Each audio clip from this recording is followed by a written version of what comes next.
Hey guys, this week I thought I'd bring you a little video on my top 3 tips for getting into commercial and wedding photography.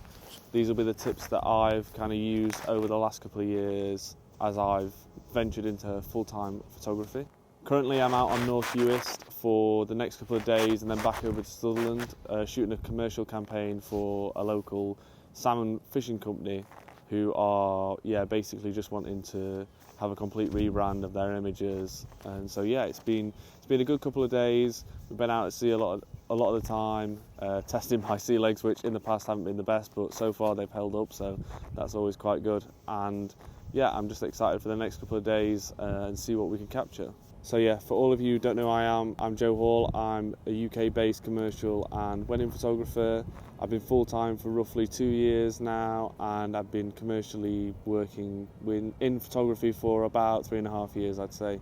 Having commercial and wedding photography as a full-time job can be quite difficult, and it's taken me quite a few years to get a hang of, and probably now still not fully got the hang of it. But I thought that for you guys this week I'd probably try and breaking down into three tips of what I use to help me achieve this with my photography and what lessons I've learned along the way. So I think a disclaimer first would be that, just to cover my own back, that this is the kind of tips that have worked for me in the past. They're not obviously probably tried and tested for everyone, but for my scenario and what I've tried to achieve, I found to be incredibly successful. So I thought I'd pass these tips on to you to hopefully help you take some steps towards achieving your goals if becoming a full-time photographer is something that you aspire to be. So I think tip 1 would be at the beginning just to get out and shoot as much as possible. I know this might seem like the most simplest thing and most obvious thing to say, but I think there's a lot of people who probably look at other photographers and get obsessed with kind of like what they're doing and what they wish they were themselves were doing with their photography. But I think the best thing is just to get out there and shoot as much as possible. I mean, the only way that you're going to gain the most amount of experience is going to be by shooting a lot. I think for me it was kind of difficult at the beginning to work out what my niche, like the kind of niche that I wanted to go down. I think at the beginning I was primarily focused around landscapes, and I kind of focused on that. And then when I started meeting new people, forming new friendship groups within photography, I sort of learned that I preferred taking photos of people, preferred telling the story of these people in these landscapes. And I think for me that's what definitely drove me to kind of find where I wanted to go with my photography. Now, this being said, I don't think that anyone should really find one thing and nail down on it first. If that's kind of what you think you might like, then by all means give it a go. But for me, I kind of kept an open book of what I was willing to take photos of. I think in the beginning we can be quite naive in terms of we just want to do this one thing, and it might be difficult to break into that one thing on its own. Or also for me, I found I gained a lot of experience in other areas that helped me to become a better photographer overall. So just an example with my kind of outdoor lifestyle stuff that I began to take late into 2019 and early 2020. It was more focused around the idea that I wanted to portray these people in these landscapes that would just tell a better story. I think that I'm not the best landscape photographer, and I kind of struggle to produce the best images possible from these certain locations, but I felt by putting a person and telling their story in these spots, it helped to give my images a little bit more. And I think that's where it lent me more to realise that I wanted to do stuff with that kind of outdoor scene.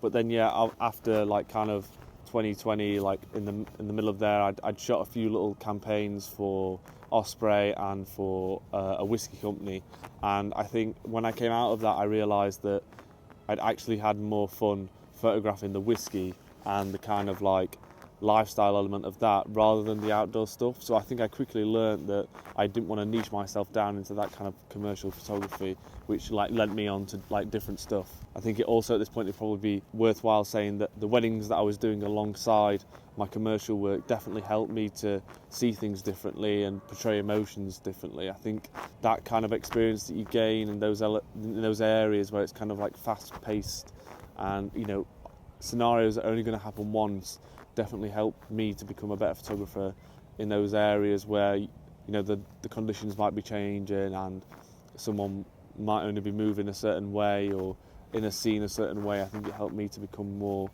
concise and also more efficient with what I was taking. So with all this, I kind of think it means that if you want to gain the most skills it's better to like try a bit of everything. I think as well it's important that I'd never had any proper education with photography. I'm completely self-taught, and I just started off by going out and taking pictures in my local national park, and from then on it just kind of spiraled.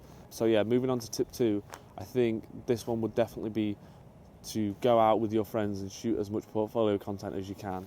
For me personally, at the beginning I was very guilty of like reaching out to these clients, pitching to outdoor companies, whiskey companies, all of these different things that I kind of like saw and thought, oh, I could do a good job with that shoot, but then I had no portfolio to back it up. So I think that was the first hurdle that I came across. So for me it was about finding friends, getting them some outdoor gear on, going out and shooting them in the kind of environments that I was typically wanting to get work. I think I definitely saw like the value in going out and doing a spec shoot, something that I could provide to the client that would then give them an idea of what they were going to get. I think being able to show a client what you can do and it be so specific to what their brand is would just mean it's an easier decision for them when they look at you as a photographer, whether they want to hire you or not.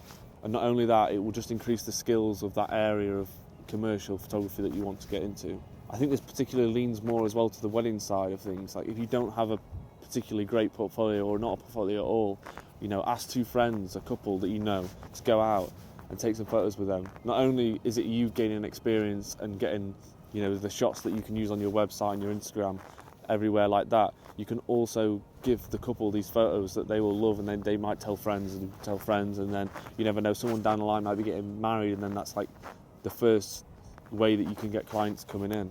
At the beginning we're so driven on trying to get these clients in that we forget that we need the solid portfolio that will entice them to kind of hire us as photographers. I think for me at the beginning especially, like I was sending out pictures all the time and I had like no media kit, no strong portfolio. It was a really bad cold email, and I was sending out like, I don't know, tens of emails a day, if not 100 a week, and I was getting next to no replies because there was no value in what I was trying to give to the client because I didn't have that solid base portfolio. So yeah, if you think you want to get into like the outdoor clothing kind of world, then grab 2 friends, get them kitted up, go out to the local national park this week or book a trip with them and take a few solid images that you can slam on your portfolio and make sure that you send that out, and it puts you in a strong position to reach out to clients and get their attention. And the last tip, and this might seem like probably the silliest tip of them all, but it's just to allow yourself time. I think for me, when it was like 2019 and I decided that I wanted to make this my career, for a couple of months I was obsessed, which is obviously quite a good thing. You want to be obsessed, you want to be driven to make this happen. But I was obsessed to the point where I was missing all of these like kind of little important details that I didn't know at the time, would help me down the line. I think for me the best thing that ever happened was the thing that happened to the world in 2020 when we had the time where we couldn't go out and we couldn't photograph, and I think it allowed me to like centre myself for what I wanted to do. And then when we came out of that first lockdown, I remember taking like a 2-week trip to Scotland with a great bunch of friends, and we shot a bunch of different projects and we shot a load of portfolio content that just helped me gain that solid base that then I used for a solid year to help me reach out, get work. And then fast forward a full year to I think it was around July 2021 when I landed my first retainer client, and that allowed me to make the jump to become full-time. And I think without having this idea that it's going to take time and you're in it for the long haul, it can be quite disheartening.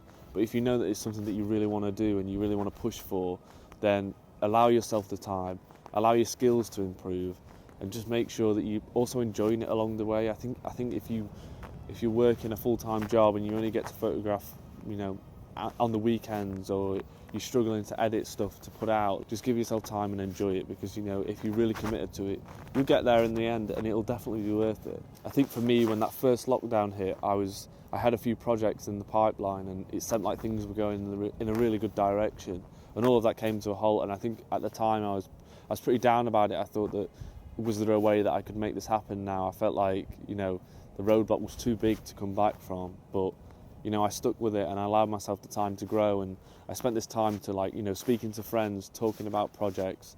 We were coming up with scenarios of like how we'd pitch these clients, how we'd write contracts, just all these little things that would make you better to be a full-time freelancer. That allowed me to understand that I needed to give myself the time to get there. And I think it was summer 2020 was 3 commercial projects, and then over the winter it was 3 more and 2 weddings in there.